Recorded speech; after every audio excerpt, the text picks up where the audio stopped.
senador, vamos lá. O senador é representante do Estado. O deputado é representante do povo daquele Estado. Por isso a Câmara é chamada de Casa do Povo, porque o deputado representa o povo e o senador representa o Estado, a unidade da federação. Certo? Primeira diferença. Segunda diferença, o mandato do deputado é de 4 anos. O mandato do senador é de 8 anos. O dobro. Terceira e última diferença. Bom, para eu me candidatar a vereador, eu tenho que ter no mínimo 18 anos. Para eu me candidatar a deputado federal, deputado estadual, prefeito, eu tenho que ter no mínimo 21 anos. Para eu me candidatar a senador, governador e presidente da República, eu tenho que ter no mínimo 35 anos. Tá? Então são essas as diferenças entre senador e deputado. O mandato de senador não vale mais do que o mandato de um deputado. Um senador não vale mais do que um deputado. Eles têm a mesma importância.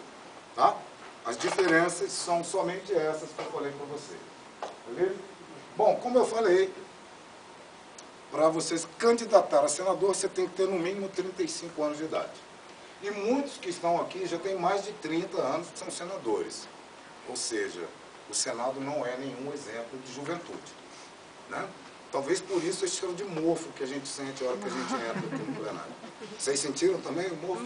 O cheiro? Pois é. Deve ser por isso. Então,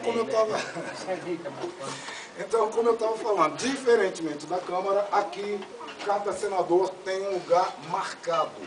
Essa distribuição é feita por ordem alfabética do nome dos estados. Tá? Acre é o primeiro estado por ordem alfabética. Então, os 3 senadores do Acre vão sentar-se aqui nessas 3 bancadas.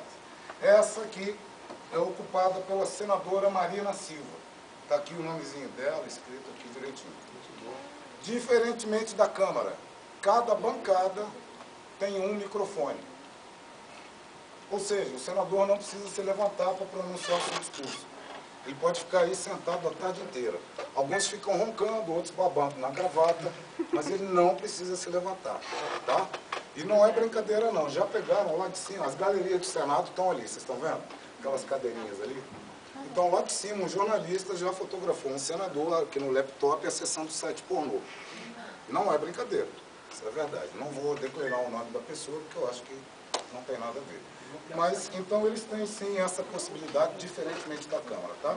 Cada um tem um laptop, cada um tem o seu microfone, cada um tem a sua bancada, o seu lugar marcado e ninguém toma. Certo? Bom, essas plaquinhas que vocês estão vendo lá no teto, como eu falei, aqui no Senado não é nenhum exemplo de juventude. Então, alguns senadores tinham dificuldade para ouvir o discurso dos seus colegas. A solução encontrada pela equipe do Niemeyer foi essa aí. 125 mil plaquinhas de alumínio anodizado, que dão um efeito visual muito bonito, corrigiram o problema da acústica e ainda proporciona certa economia de energia no Senado, porque reflete a luz, então menos lâmpadas e aquela coisa toda. Os desenhos que nós vemos aqui na mesa do Senado. Aqui o anexo 1 do Senado da Câmara, aqui do Senado. Ao centro, a bandeira do Brasil, e do outro lado, a Catedral de Brasília. Esses desenhos são feitos por uma pessoa humilde, servidor da limpeza, terceirizado, uma pessoa de pouca instrução, mas que fez o primeiro desenho em 1998 para comemorar o nascimento de um de seus filhos. Aí os senadores gostaram e ele foi se aperfeiçoando, foi trabalhando, e daí os desenhos dele agora não saem mais daí. O nome dele é Clodoaldo, e ele faz esses desenhos com aspirador de pó, só mudando o sentido da fibra do carpete. Tá? Se alguém chegar lá e alisar, apaga. Oi? Se alguém chegar lá e alisar, apaga. Sim, é só passar a mão ali que você apaga o desenho. Então ele faz esse desenho, retoca, às vezes ele troca o desenho. Apesar de ser uma pessoa humilde e com pouca instrução, ficou famoso por causa dos desenhos.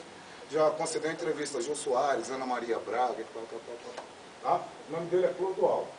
Alguns visitantes me perguntam, eu já vou antecipar a pergunta que vocês vão fazer. Não. Não foi criada nenhuma diretoria para desenhos no carpete. Então não é diretor.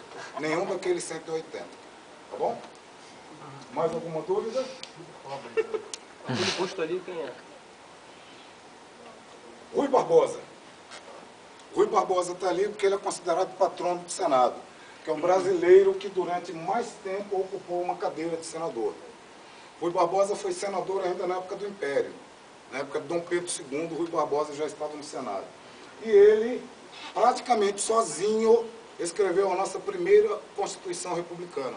Quando o Brasil mudou de regime, do Império para a República, ele também senador, conseguiu se eleger senador, ele praticamente sozinho escreveu a nossa primeira Constituição Republicana. Apelidado também de Águia de Haia. Haia é aquela cidade lá da Holanda, onde tem uma corte arbitral internacional. O Brasil estava com pendências comerciais com a Inglaterra e a França. Foram discutir isso no Tribunal de Haia e o nosso representante foi Rui Barbosa. Ele lá se saiu tão bem que ele conseguiu tudo o que o Brasil queria e um pouquinho mais. Por isso, apelidado de Águia de Haia. Águia é porque enxerga longe, vê o futuro com muita facilidade. Ao voltar para Paris, saindo de Haia, ao chegar em Paris, ele foi ovacionado nas ruas de Paris pela população parisiense. É considerado até hoje um dos maiores juristas do mundo. E no Brasil a gente não sabe quem foi o Barbosa. É verdade, a gente não sabe. Se você sair aí perguntando quem foi o Rui Barbosa, o pessoal deve perguntar assim, jogou em que time? Não é? É sério. É sério. Era corintiano? Não, eu acho que ele era Bahia. Acho que ele era Bahia. Coitado. Ele é baiano de nascimento, né? Assim como eu. Inteligente também. Assim. Eu sou um pouco mais bonito, porque eu já tirei o bigode. Mas daí, esse é o Rui Barbosa, gente. Tá? É considerado patrono do Senado por isso. Ok? Mais alguma dúvida? Eu tenho mais uma dúvida. A mesma coisa, também só posto aqui. Aqui são as tribunas, de onde os senadores proferem os seus discursos. E aqui embaixo as mesinhas para o pessoal da taquigrafia. Vamos então conhecer o túnel do tempo? Vamos lá então.